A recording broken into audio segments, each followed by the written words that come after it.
What's up, fam? And after a long time, I'm on my motorcycle. This is the other one, though, क्योंकि पहली वाली का front brake disc में कुछ issue आ रहा है. The Dominar, which I'm referring to, उसमें I think कुछ डैमेज हो गया है फ्रंट डिस्क में. The brake pads had life, the everything was fine. पता नहीं क्या अटका है या क्या हुआ है. डिस्क से बहुत आवाज़ आ रही है, तो तब से मैंने उसको निकाला ही नहीं है. अभी किसी दिन टूल किट वगैरह ला के एक बार यार open it and see to check what has actually happened. But yeah, coming back to today's vlog. तो कल की बात है, मैं जहाँ काम करता हूँ वहाँ पे, अगर आप लोगों को नहीं पता, I work in this industry only. I work with super bikes and their accessories and सारी चीज़ें. और कल ही मेरे काम पे एक फेलो राइडर ने मुझसे पूछा कि यार बाइक लेने के बाद how should we exactly plan our purchases. What I realise is कि यार, to what I have observed, actually काफ़ी लोग अपना पैसा गलत जगह में लगा देते हैं शुरू में, which actually ruins their riding experience for the next year और इवन मोर. सो मैंने सोचा कि यार इसके बारे में एक वीडियो बनानी चाहिए. सो आज के वीडियो में मैं आपको यही बताऊंगा कि ऐसी वो कौन सी चीज़ें हैं जिनमें आपको अपने परचेजेस पहले डालने चाहिए after you purchase your bike, and how do you exactly plan them out कि first you should buy this, then you should buy that, then you should buy that. So आपने बाइक खरीद ली है, ठीक है, and this is regardless of any type of motorcycle you have. तो मैं simply पहले आपको एक चीज़ बताता हूँ. सो मैं फर्स्ट ऑफ ऑल आपके लिए बेसिक लेआउट बिछा देता हूँ. Motorcycle upgrades can be broadly categorized into 5 categories: protection upgrades, performance upgrades, cosmetic upgrades, ergonomic upgrades, and of course your lighting or your electrical upgrades. इसको जो मैंने 5th पॉइंट बताया, उसको आप इलेक्ट्रिकल अपग्रेड्स भी बोल सकते हो, उसको आप कन्वीनियंस अपग्रेड्स भी बोल सकते हो. इसमें बेसिकली आपकी चीज़ें हो गई जैसे phone chargers and your auxiliary lights and break lights, indicators, ये सब चीज़ें, ये सारी चीज़ें आपकी उसमें आ गई. तो अब आपकी जो टाइप ऑफ बाइक है, ठीक है, उस पर कई फैक्टर्स अफेक्ट करते हैं कि आप कौन सा अपग्रेड पहले करोगे. क्योंकि फॉर से अगर आपकी स्पोर्ट बाइक्स है तो प्रॉब्ली आप उसमें लाइटिंग अपग्रेड से पहले परफॉर्मेंस अपग्रेड्स करोगे. पर आपकी अगर एडवेंचर बाइक है तो हो सकता है आप उसमें परफॉर्मेंस अपग्रेड से पहले लाइटिंग अपग्रेड्स करोगे. अगर आपकी क्रूज़र बाइक है तो हो सकता है आप उसमें लाइटिंग या परफॉर्मेंस से पहले ergonomic अपग्रेड्स करोगे. Will make the seat more comfortable, you put up a bigger taller wind screen and things like that. But एक ऐसा अपग्रेड है जो कोई भी बाइक लो उसमें सबसे इम्पॉर्टेंट होता है, दैट इज़ प्रोटेक्शन. अभी क्या है, इनमें भी you should prioritise your purchases. जैसे for say you have a sports bike, prioritise getting frame sliders, they are a must. Lever guards if you can, and radiator guard. ये 3 चीज़ें सबसे ज़्यादा इंपॉर्टेंट है. एंड आप लोग सोचोगे कि भाई फोक स्लाइडर से पहले रेडिएटर गार्ड क्यों? क्योंकि radiator guard is very crucial with these bikes, because I'll just explain it to you very easily. आपकी जो भी स्पोर्ट बाइक्स या नेकेड स्पोर्ट बाइक्स या थोड़ी हाई परफॉर्मेंस या स्पीड वाली बाइक्स होती हैं, they run on very sticky tires to give them the grip for that kind of performance. But because of those sticky tires, they also tend to throw up a lot of debris, rocks and pebbles. And आपकी इन बाइकों का, क्योंकि they heat up a lot, they need big radiators to cool those engines down. And वो radiator इतना expose होता है कि उसमें एक छोटा भी पेबल, मान लीजिए आप 140 की स्पीड में हो अपनी स्पोर्ट बाइक में, which is not that rare of a scene, आप इजीली पहुंच जाओगे. उसने उस स्पीड में एक पेबल, छोटा कंकड़ भी अगर उछाला रोड से, एंड फ्रंट टायर के जस्ट पीछे रेडिएटर गार्ड और ऑयल कूलर होता है, रेडिएटर और ऑयल कूलर होता है, वो उसमें उतनी स्पीड से पेबल जाएगा कि वो रेडिएटर में छेद कर देगा. और जब वो रेडिएटर में छेद करेगा, ये चीज़ आपकी वारंटी में कवर होगी नहीं, क्योंकि ये तो डैमेज से हुआ है. उसमें आपका पड़ेगा मोटा फटका. तो उससे बचाने के लिए सिंपल सादा वो है अपना सोल्यूशन है, just get a radiator guard. Many people don't prioritize getting radiator guards and think like अरे वो प्लास्टिक वाला सही है ना. प्लास्टिक वाला सही है अगर आप स्लो स्पीड में चल रहे हो दोस्त. अगर आप हाई स्पीड में एक छोटा मतलब 5 mm का भी पत्थर अगर लगता है टायर उछालेगा तो बहुत स्पीड में उछालेगा कि वो रेडिएटर में छेद कर they easily. So get a radiator guard. Frame slider of course आपकी फेयरिंग बचाएगा, ठीक है. एंड इसके बाद अगर आपके पास पैसा बचा है तो लीवर गार्ड ले लो, क्योंकि हल्का फुल्का अगर कहीं से एब्रेजन होता है तो लीवर्स नहीं टूटेंगे, मुड़ेंगे नहीं. और एक फोक स्लाइडर ले लो.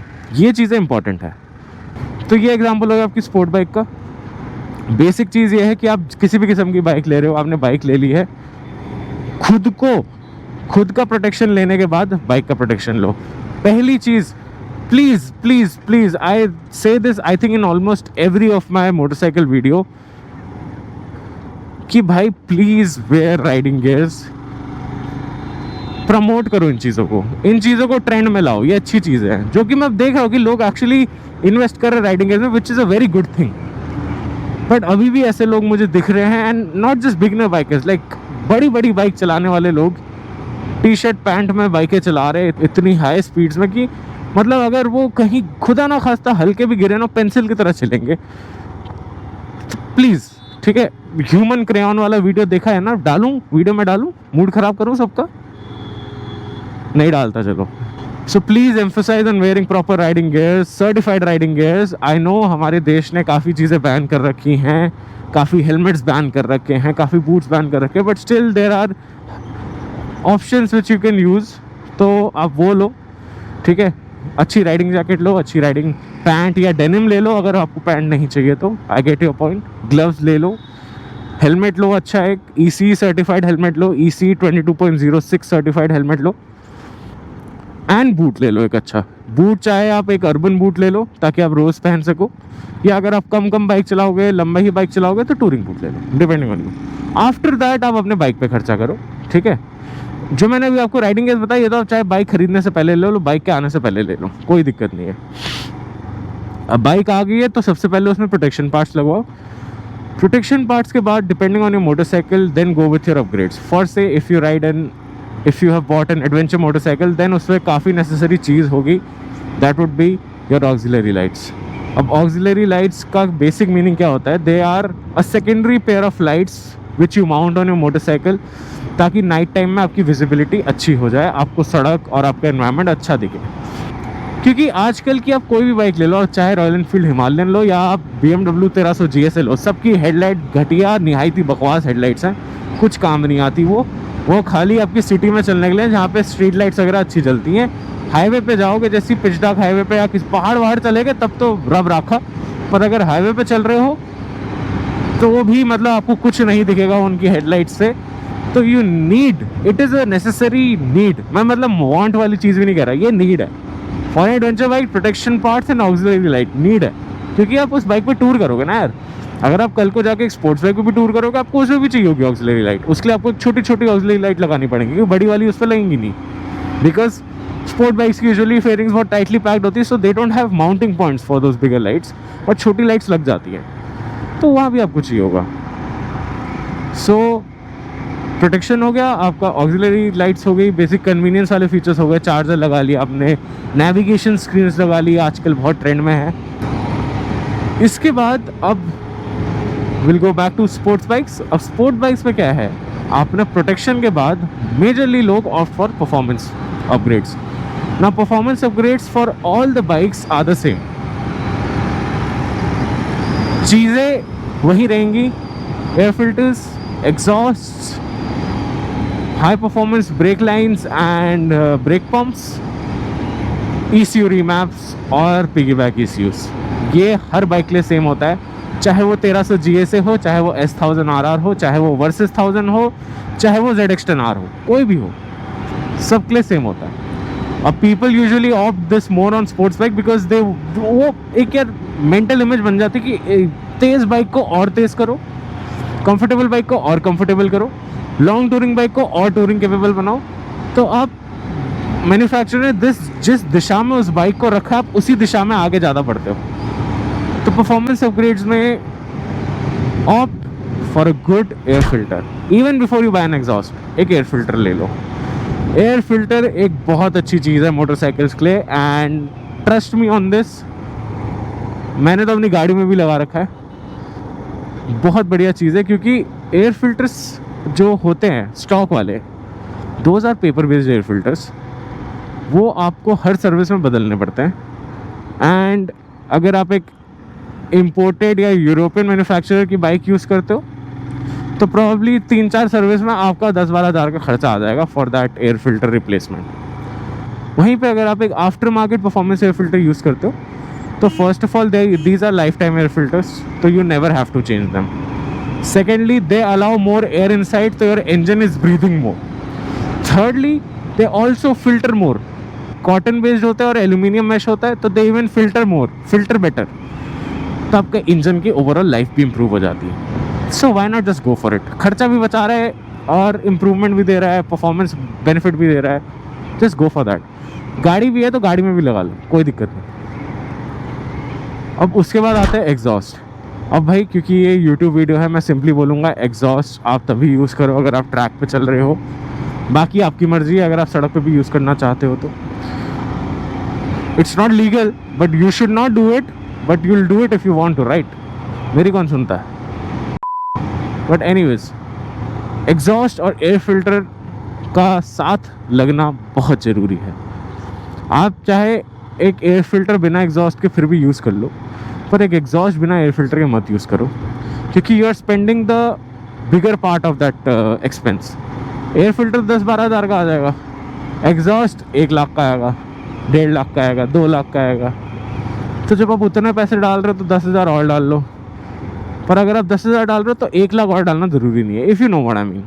एग्जॉस्ट का बेसिक काम है, आपके इंजन के कंबशन चेम्बर में जब एक धमाका होता है तो उस धमाके से जो धुआं, गैस वगैरह जो भी बचती है वो एग्जॉस्ट वाल्व के थ्रू एग्जॉस्ट से निकल जाती है। अब इनलेट होता है, हवा घुसती है, फ्यूल इंजेक्टर फ्यूल डालते हैं, स्पार्क प्लग आग लगाता है, पिस्टन ऊपर धुपुक करता है, कंप्रेशन जनरेट करता है, धमाका होता है, गैसेस एग्जॉस्ट वाल्व से निकल जाती है। मैंने आपको बेसिक कंबशन साइकिल समझा दिया। अब आपका एग्जॉस्ट आउटफ्लो जब बेटर हो गया तो आपको इनफ्लो मैच करना भी ज़रूरी है, because engine will work on an equilibrium. बोले तो इनलेट अगर बढ़ाओगे तो आउटलेट भी बढ़ा लो, आउटलेट अगर बढ़ा रहे हो तो इनलेट भी बढ़ा लो, तो आपको कंप्लीट बेनिफिट मिलेगा साहब जी, ठीक है? सो एग्जॉस्ट और एयर फिल्टर एक आपका मेजर परफॉर्मेंस अपग्रेड हो जाता है। उसके बाद परफॉर्मेंस अपग्रेड्स में आते हैं आपके ECUs। ECU बेसिकली होता है जैसे हमारे कंप्यूटर में CPU होता है, वैसे ही बाइकों का ECU होता है। ECU ही है जो बाइक का पूरा नर्वस सिस्टम कंट्रोल करता है, बेसिकली उस बाइक का दिमाग ECU होता है।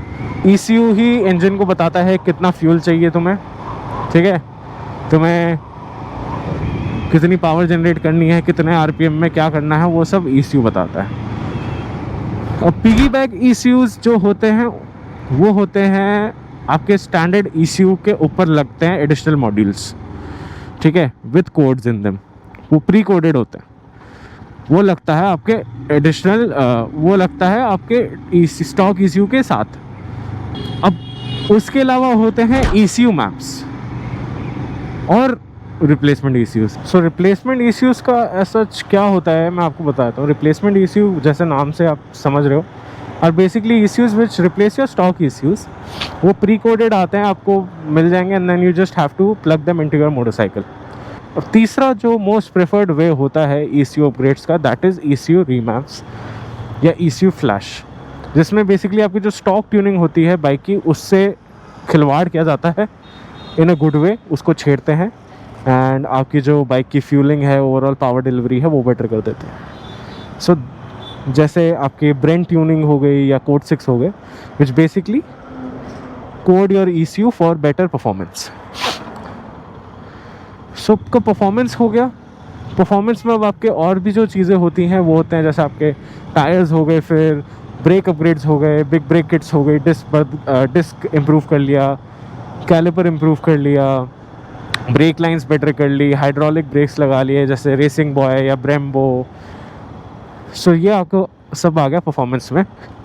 उसके बाद आता है आपका ergonomic upgrades. Ergonomic upgrades में आपके आगे wind screens, handlebar grips for better comfort, tank grips जो कि बहुत इंपॉर्टेंट होती है चाहे एडवेंचर बाइक हो या स्पोर्ट बाइक हो, क्योंकि एडवेंचर बाइक में while saddling you lock in your knees to control the bike, and on a sport bike while cornering you lock in your knees to control the bike, and also braking करते हुए आप नीज से ही tank को पकड़ पाओगे on a sports bike specially.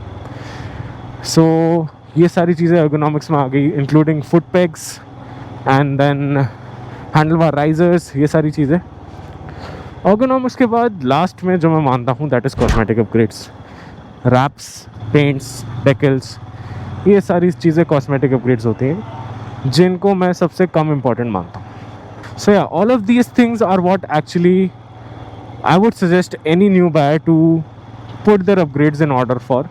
जैसे कि first of all protection, no matter what kind of bike. Second would be convenience or performance depending on the kind of motorcycle. For say on an adventure bike, go for convenience features like जो मैं एक चीज़ बताना भी भूल गया, convenience में I would also include luggage solutions, top boxes, panniers, tail bags, ये सारी चीज़ें. तो इन चीज़ों में भी इन्वेस्ट करो आप अगर आप एक ऐसी बाइक ले रहे हो जिसमें आप टूर करोगे जैसे कि एडवेंचर या क्रूज़र. और फिर आपका performance if you have a sport bike.